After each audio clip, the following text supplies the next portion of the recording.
Hello बच्चों, तो चलिए अपना प्रश्न पढ़ते हैं। प्रश्न में बोला गया है, निम्न बिंदुओं पर ट्रांसफार्मर का वर्णन कीजिए कोई दो अनुप्रयोग। तो इस प्रश्न में अपन को ट्रांसफार्मर के कोई दो अनुप्रयोग बताने हैं।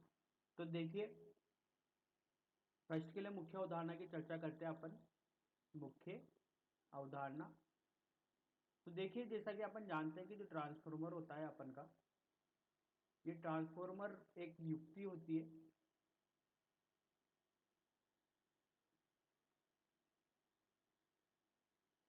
जो कि प्रत्यावर्ती विभव या धारा के मान को कम या ज्यादा करता है।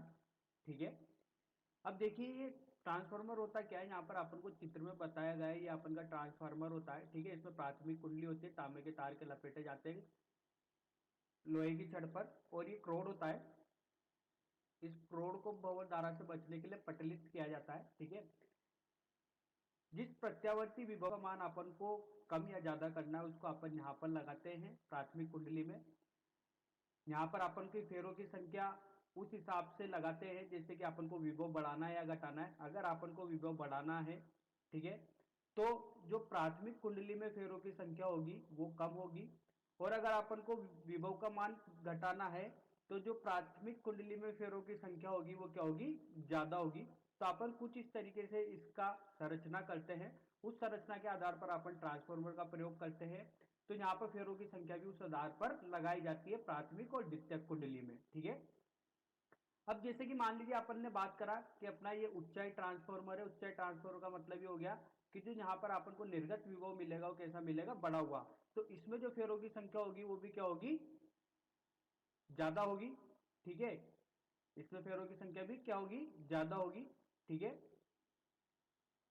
अब देखिए ये जो क्रोड है, ठीक है, जैसे कि अपन ने यहाँ पर जिस विभव का मान कम या ज्यादा करना वो लगाया। ठीक है, तो यहाँ पर क्या होगा, एक चुंबकीय फ्लक्स में परिवर्तन होगा। ये अन्योन प्रेरण के सिद्धांत पर कार्य करता है। चुंबकीय फ्लक्स में परिवर्तन होने की वजह से यहाँ पर एक धारा उत्पन्न होगी जिसे अपन प्रेरित धारा बोलते हैं, और इस प्रेरित धारा की वजह से एक विद्युत वाहक बल आएगा जिसे अपन बोलते हैं प्रेरित विद्युत वाहक बल। मतलब एक बदलता हुआ चुंबकीय क्षेत्र किसको प्रेरित करता है, विद्युत वाहक बल को प्रेरित करता है।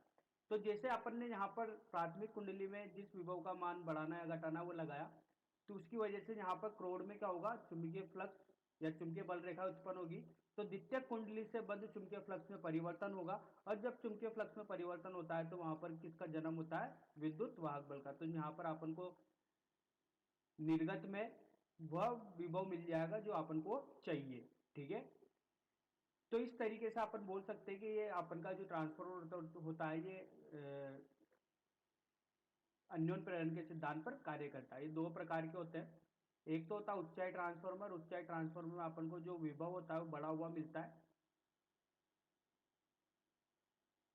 दूसरा होता है यहाँ पर अपचाई ट्रांसफार्मर।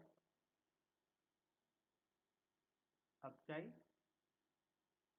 ट्रांसफार्मर, इसमें जो विभव होता है अपन का वो घटा हुआ होता है और इसमें विभव बढ़ा हुआ मिलता है अपन को। ठीक है, अब चलिए अपने प्रश्न के मुख्य हल पर चलते हैं और देखते हैं कि अपन को प्रश्न में बोला गया है दो अनुप्रयोग बताने हैं। ठीक है, तो ट्रांसफार्मर का सबसे पहला जो यहाँ पर अनुप्रयोग होता है वो होता है विद्युत ऊर्जा को स्थानांतरित करना। ठीक है, इसमें ऊर्जा की कोई हानि नहीं होती, विभव के मान को बढ़ाया घटा सकते हैं।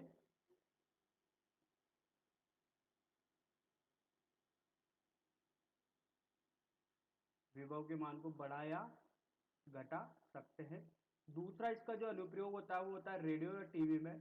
ठीक है, जो जहाँ पर रिसीवर लगे रहते हैं अपन के इन उपकरणों में, ठीक है, उस रिसीवर की तरफ अपन ट्रांसफार्मर का यूज करते हैं, जिससे अपन को क्या होगा, अलग अलग स्टेज पर जो विभव के मान की जरूरत पड़ती है वो अपन क्या कर लेते हैं, प्राप्त कर लेते हैं। इसलिए इलेक्ट्रॉनिक उपकरण में जो छोटे इलेक्ट्रॉनिक उपकरण होते हैं इनमें इनका उपयोग किया जाता है। ठीक है, तो आशा करता हूँ बच्चों आपको ये समझ में आया होगा। धन्यवाद।